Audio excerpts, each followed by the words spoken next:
Yeah, so today we're going to be talking about SOTA with Jeff, AA6XA. He is a prolific SOTA operator and has a number of resources available online that I have taken advantage of in planning my own hikes and activations. And he is a Bay Area local who I definitely wanted to hear a little bit more about how he approaches his activations. And I'm really looking forward to getting other people interested as well who may not be familiar with SOTA within the club. So I won't say too much more. And I'll let Jeff take it away. Thank you very much again for joining us this morning. Well, thanks for inviting me. Let's see if I can share my screen so you can see.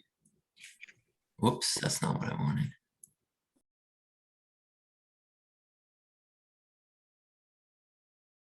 Is that showing up for everybody? Yes. Yes. Okay, I see thumbs up. Good. Yes. Good. Just let me know when you want the next slide. Okay, so talk a little about summits on the air next. So just a quick introduction to everything. I'll go over some of the terminology from SOTA, and then a bit about chasing and activating, plenty of pictures and stories and stuff from my activations, and then take your questions. Next. So a little bit about me first. I got my license back in 2004. I was KB1KXL for many years. That was back in middle school or high school or something, and wasn't very active, but then 2016 got back on the air and discovered SOTA and have been doing that since. I got my mountain goat in September of 2019, a couple years ago. Mostly I do CW and also like to do contesting, homebrewing. I'm an electrical engineer, so the homebrew stuff is a lot of fun for me. I'm an avid hiker, trail runner, and work down here in Silicon Valley. I'm in Santa Clara right now. Next. So terminology, an activator is the person who's going up to summits and operating, what I like to do. And the chasers are the people who make contact with the activators. Association is a geographic area, and SOTA is divided into various associations. There are countries and smaller countries, or regions and larger countries. So for example, W6 is all of California, or W7N is Nevada, or the states are smaller on the East Coast, so it's just W1 is all of New England. Or in Europe, ON or TF, whatever is association. And then within an association, the summits are divided into regions.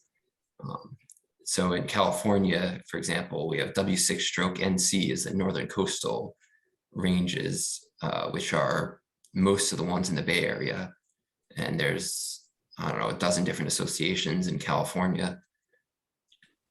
The activation zone is the area that the activator has to be in order for it to be a valid activation, which is 25 meters or within 25 meters of the summit, which is 82 feet if you prefer imperial units. Summit to summit is exactly what it sounds like. It's a contact between activators on two different summits.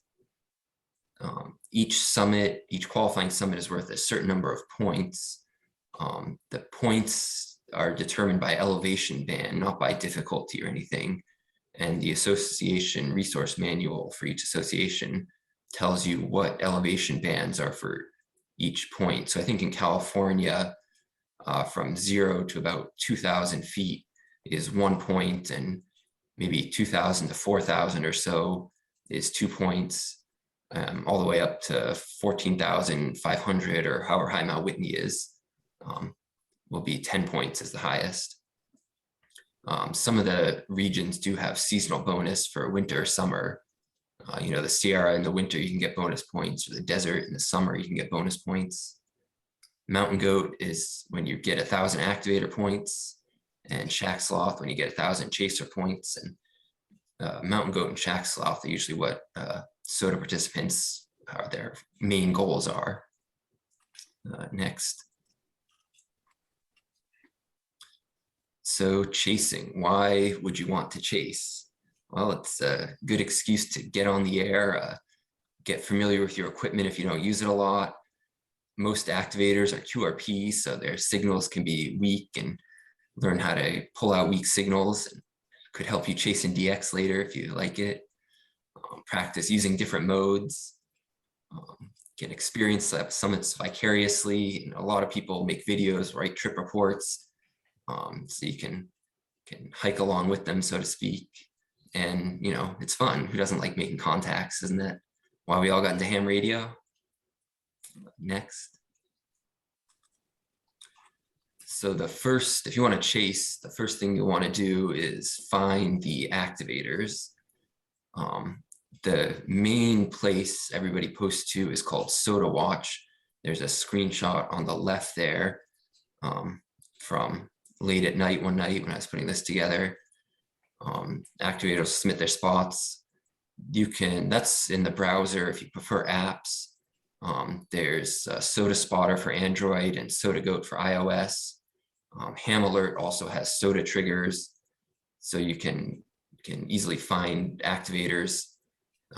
Some of them some spot aggregators, whatever you want to call them, have filters, so you can say, oh, I only want to see spots from North American activators or whatever, which can help you filter or only see certain modes. You can see that screenshot on the right of the SOTA Spotter app. I have it set to only show me CW spots. Since when I'm on a summit and using it, I probably have like a mountaintop or a CW only radio, so I'm not going to be chasing the sideband activators. Next. And you don't need anything special to get started chasing. Whatever shack you have will work. There's a picture of my very, very messy shack. I use my KX3 and the little amplifier at home, and sometimes that'll come out to summits. If you're stuck in an apartment or you just high noise or whatever, a lot of people like to chase while portable. Go down to local park, go to some easy summit. Some people will go up to summits and chase, which it's a good way to practice getting out. If you chase a lot, band agility is very helpful because activators will show up on different bands, and you want to be able to switch quickly. So having a tuner or having an easy way to switch bands is important. And activators are on summits with likely zero noise, so power is not important. They will hear you if you're a QRP. Good to remember that the activator is in charge. They'll run the show. You have good pileup etiquette. In general, summit to summit contacts will take priority. And be patient. I know when I'm on summits, I'll try and work all the chasers I hear. Sometimes it takes a couple minutes if there's a lot of people just to work through the pileup. The only reason I wouldn't do that is if I'm on the summit and I hear thunder or something, and you just need to get out of there. Then afterwards, if you want the points, you can log your contacts on SOTA data. It's not required for the activator to get points, so you don't have to log. If you use the SOTA Watch website, they have a little button if you're logged in where you can click it and the little pop-up will come up and you can log the contact right into the database from there. You don't have to type it into your own log and then upload it or manually type it into the database, which is what I have started doing because it is very convenient. Next.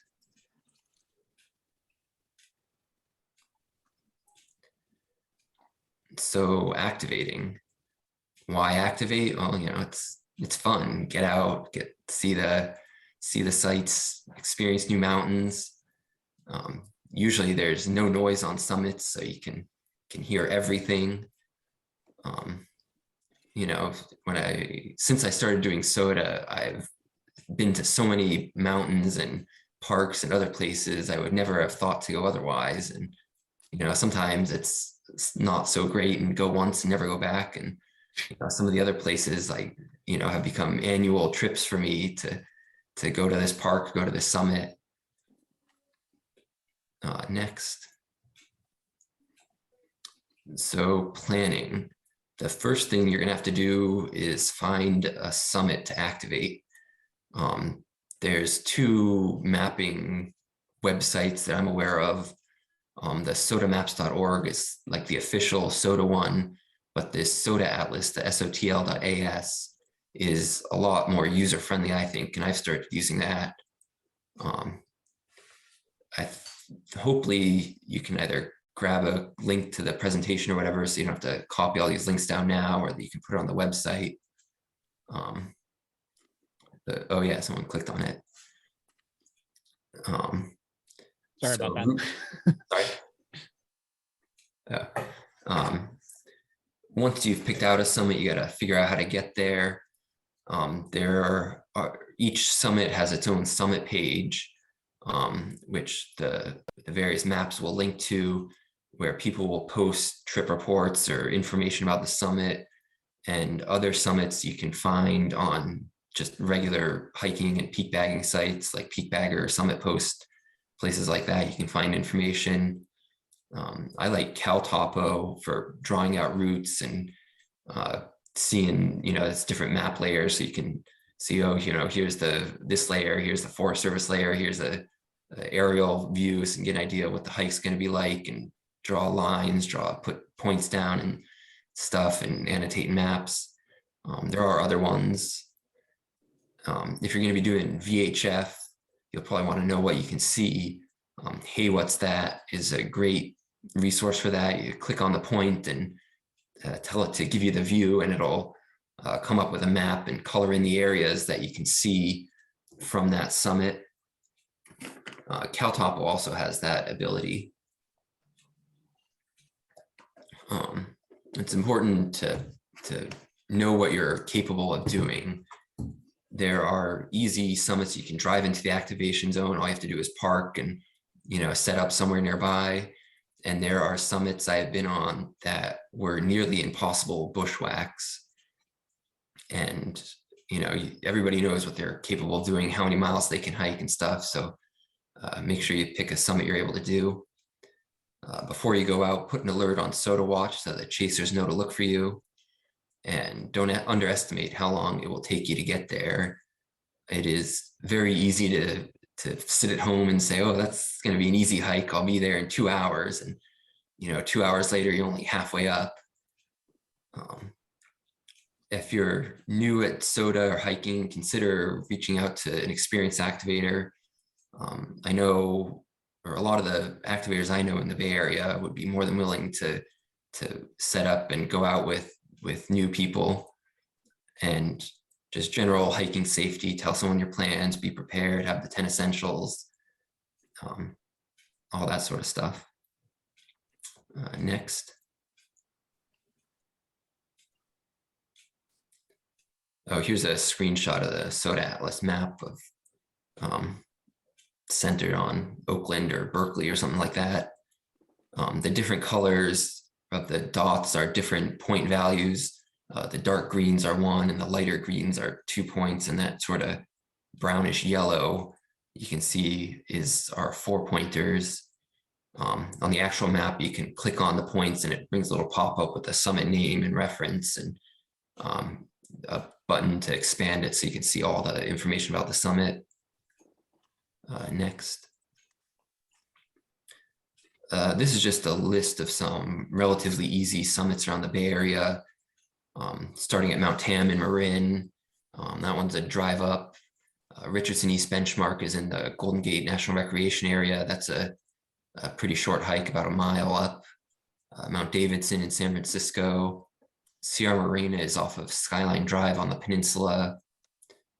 El Sereno is a peak down near Los Gatos off of 17.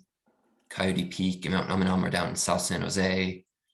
The Chabot 2 benchmark or Fairmont Ridge is in Hayward, I believe, right near 580.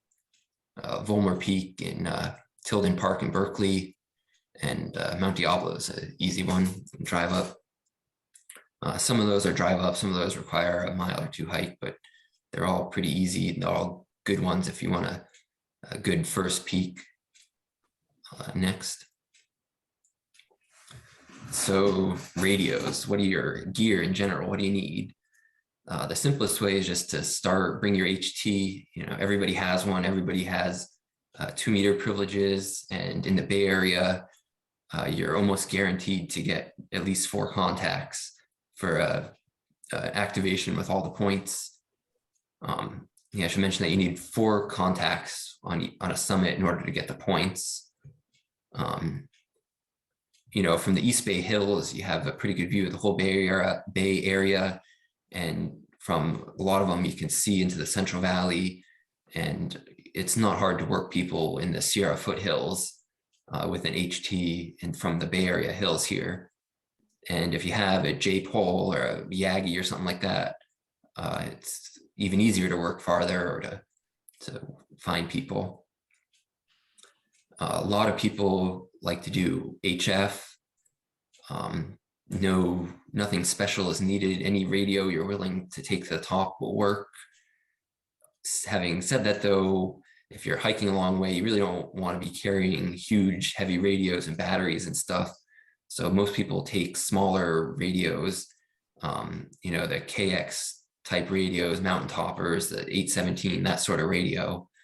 And most people operate QRP, which reduces the amount of battery you need. Overall, worldwide, CW is the most popular mode, followed by sideband.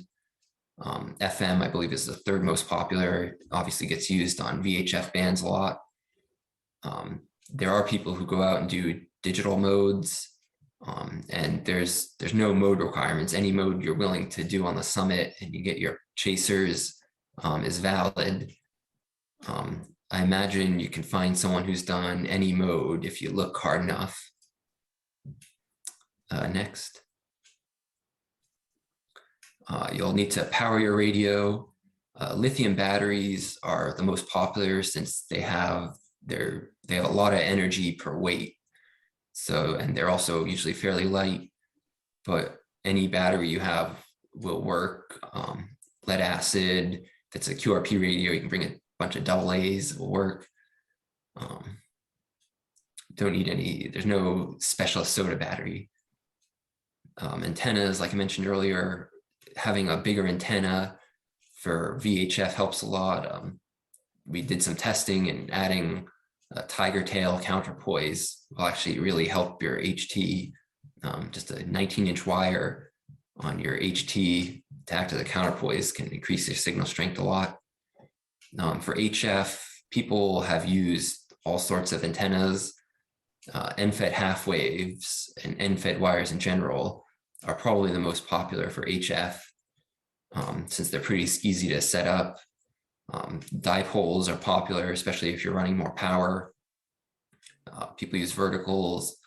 I've seen videos of people who make like half square antennas.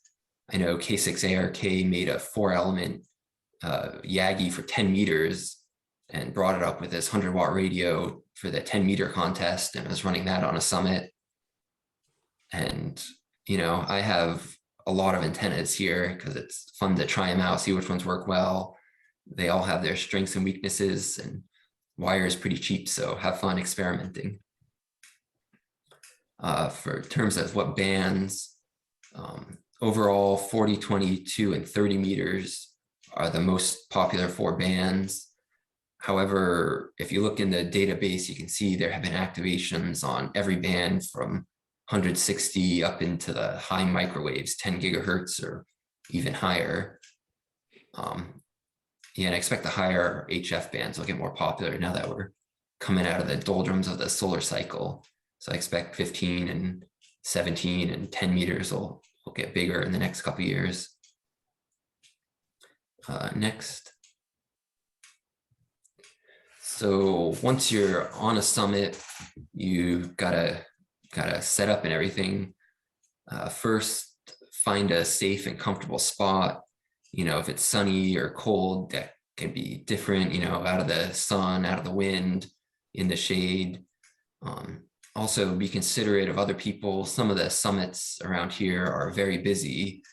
For example, Mount Diablo, there's a road to the top and there's always a lot of people up there. And so if you're going to be stringing up an antenna, you got to find somewhere that's out of the way that people won't be walking into your antenna and stuff like that.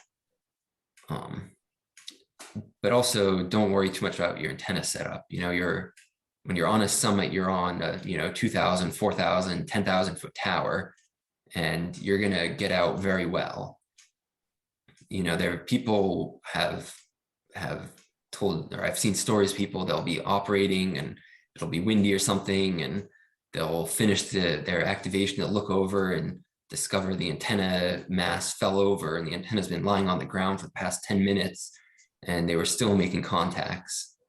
So it's not critical to have the biggest pole. If you get 10 or 15 feet off, it's enough to get you above the bushes, get you off the rocks and stuff. But even if you're on the rocks, you'll probably make contacts anyway. Put everything together, power on. If you're running a voice mode, you'll want to put out a spot so people know where to look for you. If you're using CW, you can manually put out a spot, or there's a thing called RBN hole, which if you have an alert up, it will listen to RBN spots. And if it sees an RBN spot, it will spot you on the SOTA watch. And that is extremely useful on remote summits with little to no cell service. There's also something like that for APRS. If you have APRS coverage, you can put out spots that way. And if you have like an inReach or some of those satellite devices, there's ways to spot that with those as well. And then have fun. Next. So if you're the activator, you're in charge. You got to run the pileup, tell people to be quiet if you're working someone else. It's a different experience if you're only used to chasing DX. Before you get going, good amateur practice, make sure the frequency is clear, all that sort of stuff. Don't tune up over other people. You can call CQ SOTA or just CQ. Some people I know will just tune around the band listening for CQ SOTA type calls and work them, and they might skip over just CQ calls, but I'll do both. Sometimes it just depends what message I have saved in the memory keyer. You'll need to log your contacts somehow. I prefer pen and paper, just write them down. I find it's a lot quicker for me on the summit and easier to deal with. And then when I get home, I'll type them up and submit them. Some people find it easier. There's logging apps on your phone you can use, or people just record all the audio and then transcribe it later when they get home. Whatever works for you. Be prepared for a pileup. It is fun to be the DX. And if you're a CW operator and it's your first pileup, don't be afraid to slow down, ask for repeats. If you're new to CW, maybe, call slowly. You can put in your alert, like QRS, please, or whatever speed you want people to call at. And every chaser I've worked, they're more than willing to slow down to whatever speed you need, because they want to get the contact. They want you to have the contact. In general, SOTA operators are very friendly, and you're in charge as the activator. If you need to take a break for a minute, then the pileup will come back when you're ready. Next. So remember that getting up is only half of the journey. There have been at least one study done that determined around 75% of falls and other incidents happened on the way down from the mountain. So, don't want to, that's a good reason not to do a summit that is too difficult for you. Don't want to be calling search and rescue. Before you go, look around, make sure you have everything. If you have a checklist, that could be helpful if you think if you're prone to forget things. And once you get back home, you can upload your contacts to SOTA data.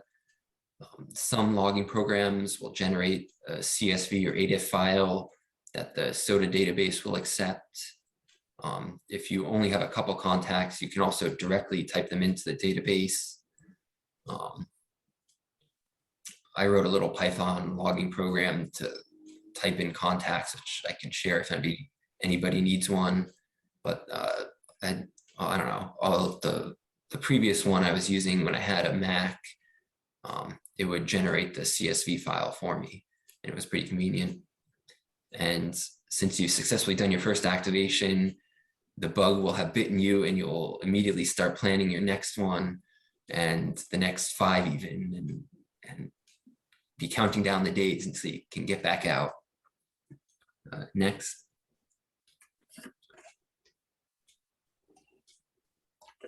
So this last bit is just some pictures and stuff of activations and equipment and stuff I brought.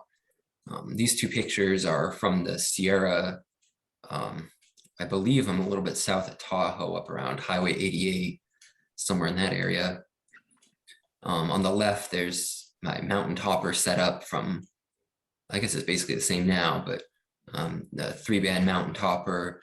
That orange case that it's on is one of those cheap Amazon hard drive cases, and everything except the antenna fits in there. So I can fit the radio, the battery, headphones, the paddle, the little battery cable, power cable, and then zip that up. And I got a very small end-fed half wave that's got traps for the 20, 30, 40, and a small notebook and pen, and it all fits into a quart-sized Ziploc bag. And I don't know how much it weighs. I've never weighed it, but it is not very heavy, and it's very, very small. And on the right is just the end fed with a fishing pole. It's like, I think they're called crappie poles. You can get them on eBay or AliExpress for $10 or $20. They claim to be like 7.2 meters, but they're only about 15 feet. And the top section or 2 are usually too flimsy to hold up anything. Next. So this was an easier summit somewhere. So I brought my KX3. You can see the big 5 amp hour battery behind it. And then on the right is the Pacificon special that we built at Pacificon a couple of years ago. And it's basically a clone of the Elecraft AX1, or those MFJ whips. So it's got a small coil and then an extendable whip, and there's a counterpoise, which it's orange wire. You can't really see it in the picture very well. It's obviously a compromised antenna, but it is excellent on crowded summits. So, you know, the Mount Uminham, Mount Diablo, where you have limited space, an antenna like that takes up very little and doesn't get in the way. And I find it's pretty convenient and worth the slight compromise in performance. You can also see on my leg on the left, I have a little notebook. You can get those, you know, like 3 for $1 at Walmart or Target. Next. I grew up in New Hampshire. My parents still live there, so I go home, visit them at Christmas time, and try and get some summits in.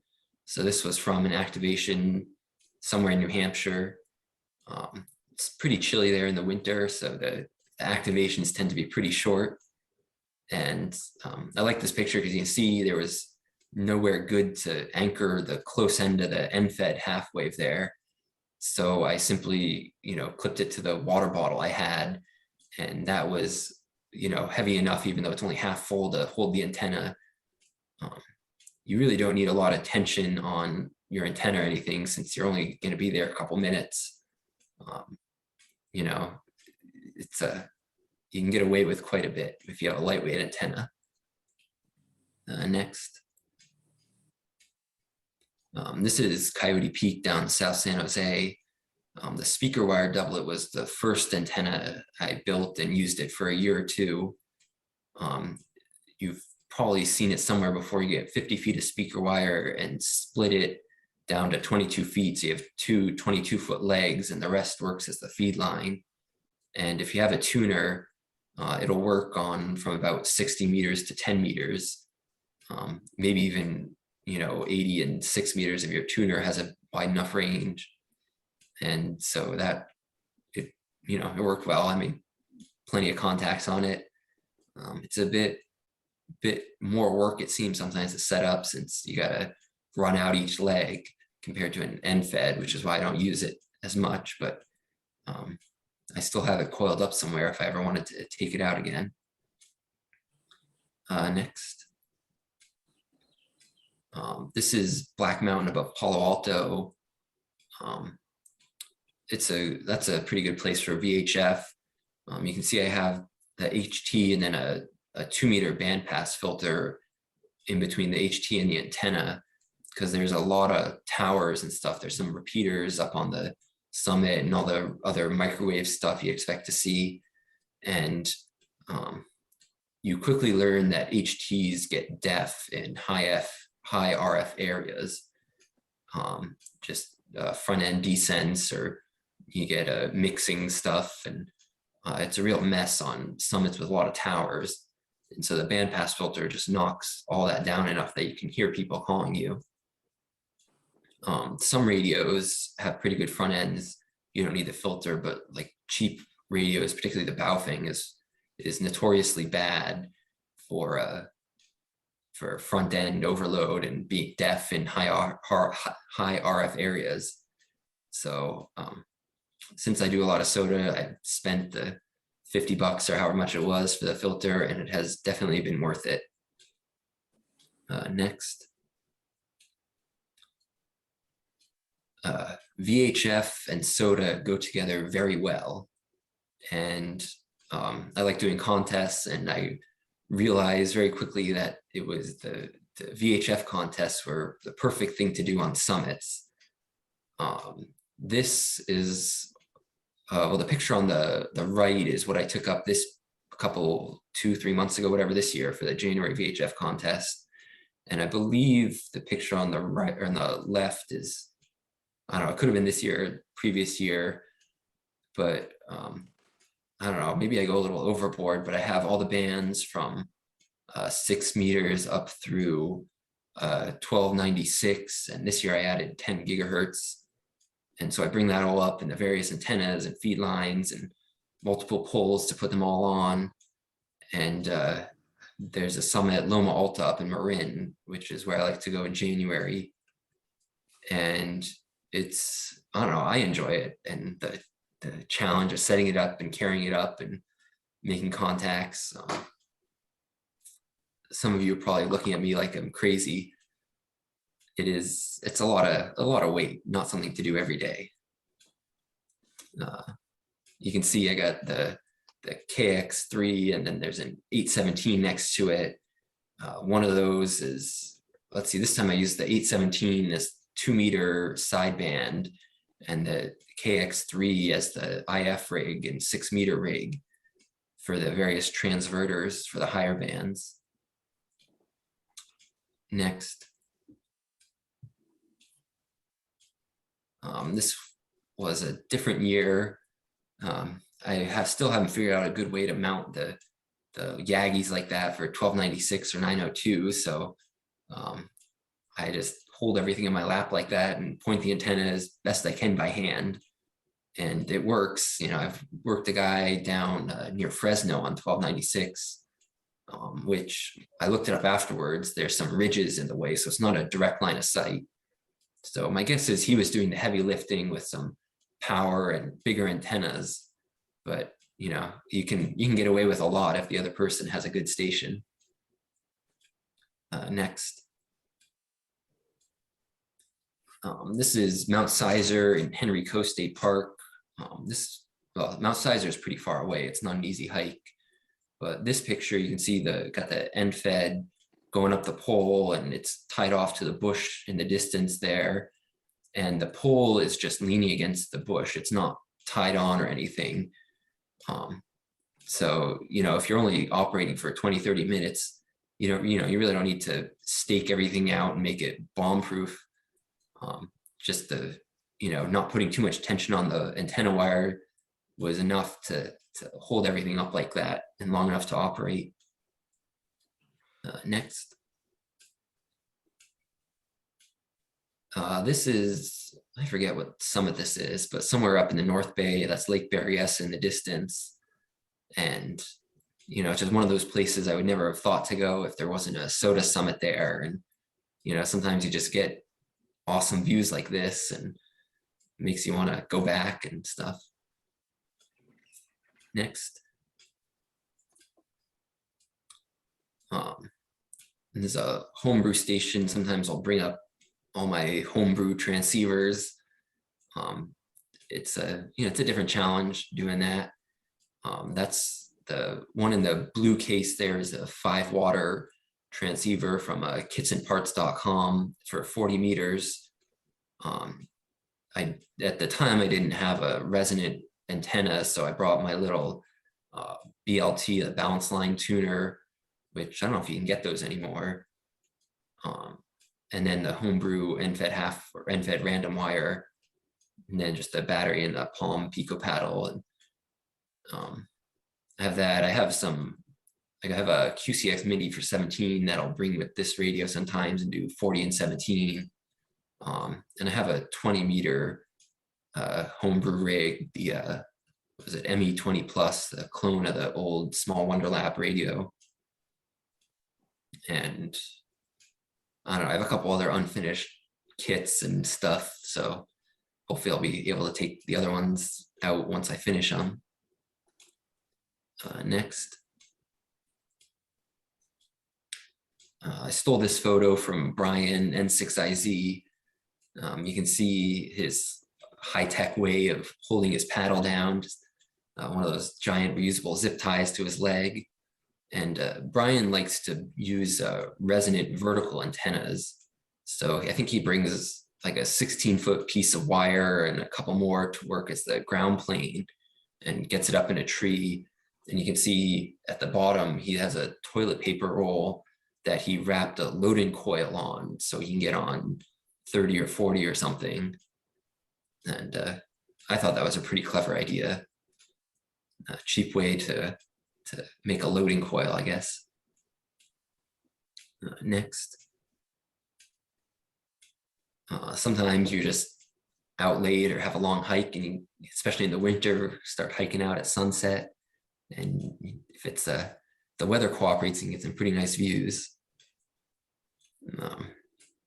One of the hikes, it might have been this one, I was coming down and it was getting late and started thinking about mountain lions. And naturally, when I started thinking about that, then, you know, every time I hear a rustle in the bushes, like, uh-oh, is that a mountain lion? And, you know, it's all squirrels and deer and stuff, but it made the descent a little more interesting. Next. This are some pictures from probably the hardest summit I've ever hiked to. This was down the Clear Creek management area, some BLM land down at the south end of San Benito County. And, you know, we drove up and hiked a little, and then the trail just sort of ends. And the only way to get into the activation zone was to push through brush like this. And so KE6MT and I made it. And I don't think either of us are ever going to go back to that summit. And I would be surprised if anybody else goes, since it was pretty terrible. KE6MT is the California Association manager. So he's, I guess, in charge of SOTA in California. Next. This was down in Pinnacles National Park on the North Chalone Peak. I was packing up and those two condors just flew, you know, maybe 10 feet over my head, circled around and landed on some rocks and just sat there and watched me as I packed up. And then they, I don't know, got bored, so they jumped down to sit on the roof of the little privy up there. And so I walked around to take some more pictures, and they were happy just sitting there. And eventually I just got bored of watching them, so I went down. But that was one of the coolest things that's happened to me, just the two condors just so close. You know, you could hear the wind moving through their feathers as they flew over my head. Yeah, Pinnacles is pretty cool if you haven't been down there. Next. SOTA is worldwide. A couple years ago, went to the Benelux countries, Belgium, Luxembourg, Netherlands, to visit my sister, and took a couple days to do some SOTA out there. I believe the picture on the left is one of the summits in Luxembourg. Turns out there's only 4 summits there. So I said, hey, why not do them all? And so I can brag that I've done all the summits in association now. There's only 2 in the Netherlands, but the other one that I didn't do was way far away. So, but it's, it's fun being overseas. And if you have the right license, you can just show up and operate. And the D, or I don't know if that, DX pileups, you get so used to in the US, when you hear a call, you expect it to start with, WKN or A, and you get to Europe and it's just, who knows what the first letter of the call sign is going to be. And it keeps you on your toes if you're doing CW, at least it did for me. Next. Another peak. This is Maggie's Peak South, right near South Lake Tahoe. You can see South Lake Tahoe in the middle of the picture there, and Lake Tahoe there. And I forget what the other 2 lakes are, but the 2 big ones down at the south end of Lake Tahoe. This was probably Labor Day weekend or so. Obviously, there were no fires that year, or would not have been that blue and pretty. Fallen Leaf Lake to the right. Yeah, that sounds right. Next. This is the Briones Hills out near Lafayette, I think, right off of 24. That one's nice. There's a bench right at the summit. The high point is right behind me. And this is the QRO setup I have. So you can see the 817, and then behind it, the silver amplifier, the MX P50M, puts out about 40 watts or so. And, makes sideband a little bit easier. And I have a 20, 30, 40 link dipole that I use with this. Since the NFET, it's a lot harder to build those lightweight and QRO capable. So generally I'll use those for QRP. But that's fun to run a little power sometimes. Sometimes you get bigger pileups, or it's easier to work a little DX if the bands are cooperating. It was pretty cold and windy, as you can see. I'm all bundled up. I probably have every jacket that I brought with me on right there, and still look pretty chilly. I also, there's the fence there. You can see I have the pole just strapped to the fence, and you can't really see the legs of the dipole, but they're just running out along the fence and using the fence to hold the ends off the ground a little bit. Next. This is from last summer down the Southern Sierra. The current version of the mountain topper. You can see the little micro paddle that I have with it now blends into the rock there with the arrow pointing to it. But this is, if I want to save weight, or if I have a long hike or something like that, this is the radio setup I bring, since it's the smallest and lightest. And I don't want to carry extra weight if I'm walking a long distance. Next. So here, some resources you can see. The official SOTA site, the W6 site from SOTA. There is a w6sota.org, which gets infrequent, or is very infrequently updated. I don't use that at all. The SOTA reflector is a good place. That's worldwide. People on it. There's the North America SOTAing mailing list on groups.io. And this year, Rex started the NorCal SOTA group, which has monthly meetings. There's my blog and Rex's blog. And I guess questions? There's one more slide too you can go to, I guess.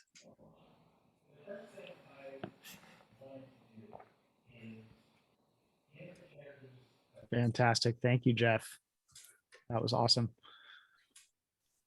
I recognize a couple of question. those summits. I think I've been on the one in Briones. I don't remember if I activated there or not, but I know I've hiked there. Yeah, Briones is one of my favorite parks, Oh yeah, especially in the spring when it's all green and all the flowers are blooming. It's just wildflowers. beautiful. Yeah. Was that Mike with a question? Yeah, do you ever run into other people going to the same summit at the same time unexpectedly? Yes. Believe it or not, I've run into the same person unexpectedly on 2 different summits.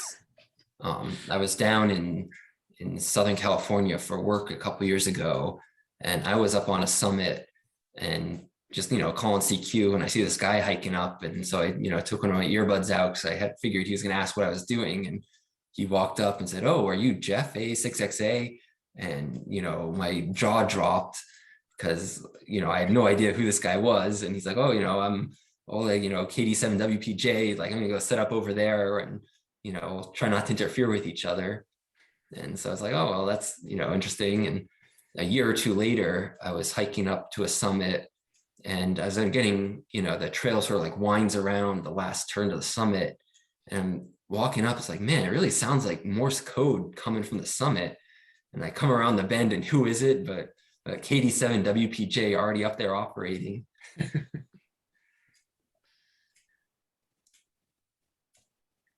That's pretty funny.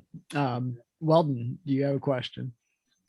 Yeah, thanks, Chris. And Jeff, thank you for the great presentation this morning. I had one question about SOTA. I know that you can spot yourself for your activation, but I'm also wondering if you can give like advance notice of an operation over social media or the SOTA site. For example, hey, I'm going to be on Mount Hamilton 2 weeks from now, starting around this band, try to, come out and try to work me. Is that something you can do in SOTA like you can in Parks on the Air? Yes, that SOTA Watch site, there's 2 tabs. There's the spots tab, which are people, where they currently are, and the alert tab, which the activators will post, on, April 3rd, I'm going to be on Summit Whiskey 6 stroke November Charlie 123 or whatever. And you can put the times you expect to be there and the bands and modes. And I would encourage you to do that, especially if you're doing CW, so you can take advantage of RBN hole, and also so the chasers know to look for you or to expect you. Great, thanks for the answer. And before I sign off here, I'll just give a plug for your YouTube channel, Ambitious. I've been following it for a few weeks, and for those who don't know it, Jeff films his activations and puts them on the air for you, puts them on YouTube for you. Yeah, we started doing that beginning of this year, more or less. So there's a lot more written trip reports on that blog, but eventually I think we'll get to all the summits again and video them. Very cool. I'll have to look you up on YouTube. Eve has her hand up. I saw, Eve, you have some questions in the chat as well, but maybe I'll let you ask them in person.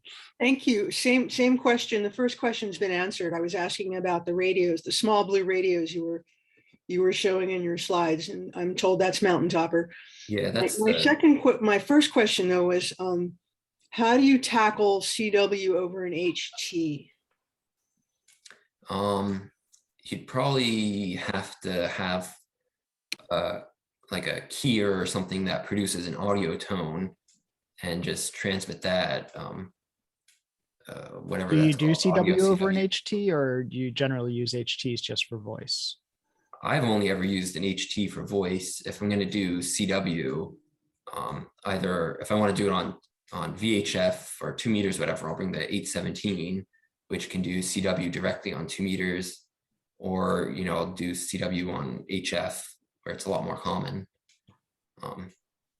I think the only time I've made non-FM contacts on VHF bands is during the contest, when there's a lot of people out on sideband and occasionally CW.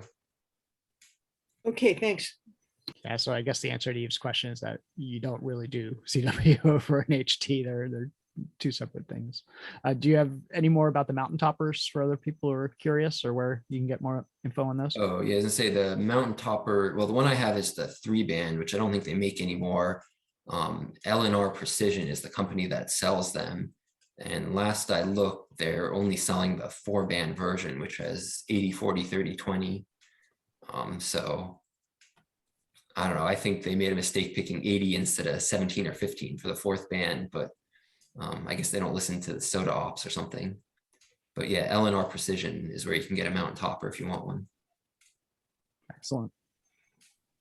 Cool. Other questions?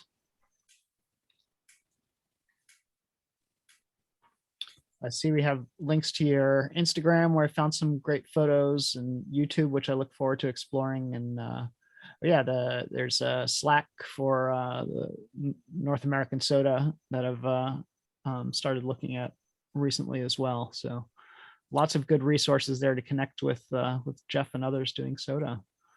I'm not sure if the North America Slack, you might need an invitation to join, but send me an email, send Rex an email, and we can invite you if you don't, if you can't just join right now.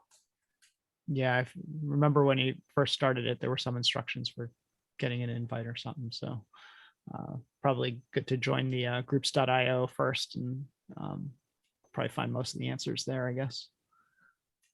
Yeah, the reflector is pretty good too. There's a lot of people on there. Cool. Well, if there are no more questions, Joe, do you have your hand up? You're muted. I thought that was an applause reaction. Sorry. Oh, yeah, you're right. I now see that is the applause hand, not the hand up hand, and that's why you didn't move to the top. I'm like, wait, why didn't you come up to the top corner where the hand up goes? Anyway, apologies. Jeff, thank you so much. This is fantastic. So cool to hear. Get a refresher on Summits on the Air and see some of your experiences. Great work, and hope to hear you on the air someday soon. No, thanks for having me. All right. Thank you so much. I see lots of hands clapping.